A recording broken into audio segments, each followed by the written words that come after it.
elevation to new ranks. But the significance of this ceremony is how we live up to the challenges and expectations of our new ranks. Integrity is our hallmark. It is often said that he who much is given, much is expected.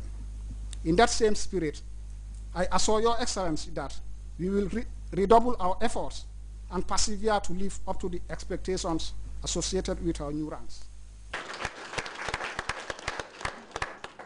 Abdou Njie, GRTS. Meanwhile, Professor Jammeh Thursday received the report of the Land Commission, an independent body set up in 2010 to probe into matters of illegal land allocation. The 10-man body, headed by Justice Mahoney, had held public inquiries in more than 51 separate sittings over a period of 8 months. Abdou Njie was at State House when the commission members met with Professor Jammeh. Its investigations have been thorough and are taking the 10-man commission 8 good months to come up with a comprehensive report. It is the responsibility of government to ensure and enforce this, and any suspicion of malpractice must be exposed as it stands. Today, not to preempt anything that the chairman of the commission will be saying, I want to suffice to say that, Your Excellency, at the personal level, I feel very satisfied that what they have done is professional, factual, and without bias, fear, or favor. The idea was to put a definitive end to corruption surrounding land allocation and distribution, and the Commission has, by virtue of its mandate, accomplished government's most ardent desire to deal with the issue once and for all. As part of the procedure adopted, we called on the public to declare their allocations and purchases, and we also invited the public to submit memoranda and complaints to the Commission's Secretariat.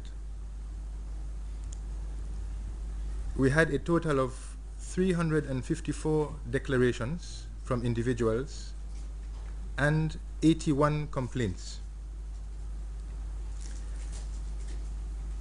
We held sittings at the High Court in Banjul, where evidence of witnesses were taken in open court. We had sittings on 51 separate occasions and took the evidence of a total of 114 witnesses. The President, who was generally satisfied with the report, said he was also aware of the numerous threats made to the Commission.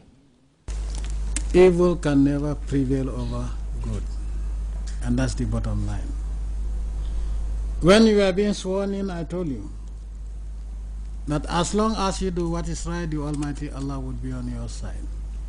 Do what is right, fear nobody. Do what is wrong, be ready to go to jail. Or bear the consequences. I think for these almost 16 years that I've been in power, this is the most comprehensive, the most thorough commission report I have ever received.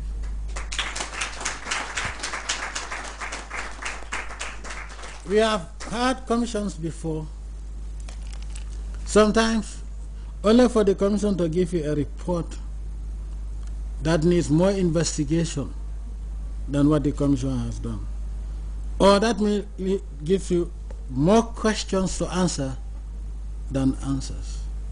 The long-standing issues of ghost structures is for now being settled, and the President has vowed to show legal action against those implicated in such dubious activities. The government leader is also seeking to expand the terms of reference of the Land Commission in order to obtain their permanent service. The Commission has done a very good job. In fact, the Anti-Corruption Commission bill was passed, I think, last year, or is still in the... It has been passed last year. The good news is that we will let you go for a while. The bad and the good news is that we're going to transform this commission, if you agree with me, to a permanent anti-corruption commission. That, well, my Lord Justice Mahoney You see, some of us have to be soldiers, put our life on the line so that the independence of this country is guaranteed. Some of us have to put on uniform, go to the streets at night to make sure that thieves are getting off the street. Some of us have to wear the legal rope to make sure that justice is done. It is a sacrifice. Some of us have to take the risk of everything to make sure that this country is independent, is developed, and everybody is dignified. So it is teamwork. We all have to sacrifice. I know it is very difficult, but I think that will help curb corruption. Earlier, the Vice President, Her Excellency Ajah Dr. Aissatou Njie Saidi, and the Deputy Minister of Petroleum both spoke of the immense reward for such decisive actions. In fact, to be a member of a commission is not easy, because you must come up with some decisions, and very hard decisions, that will surely affect one group or the other.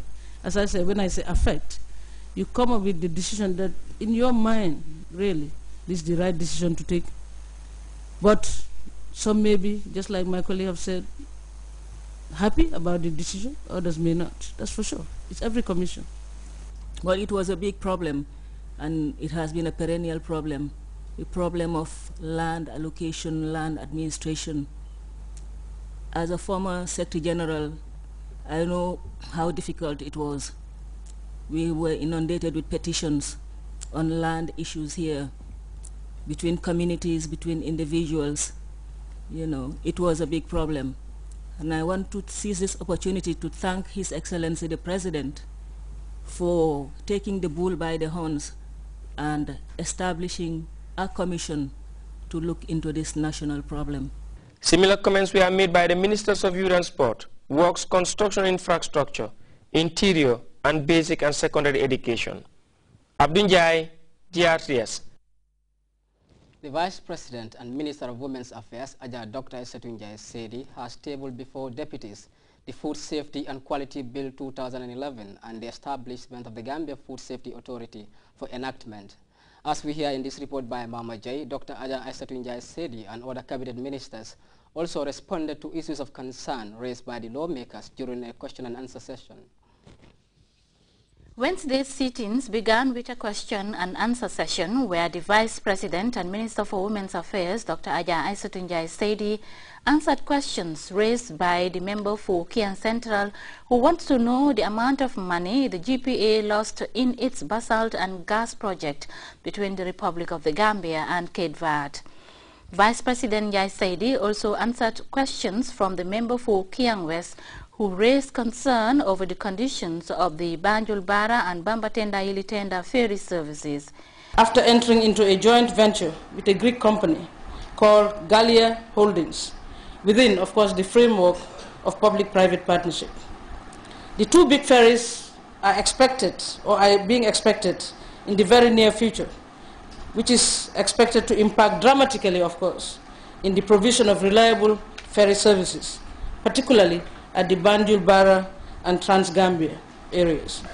The Ministers for Agriculture, Higher Education, Finance and Economic Affairs, and Works, Construction and Infrastructure also responded to issues of concern raised by the deputies.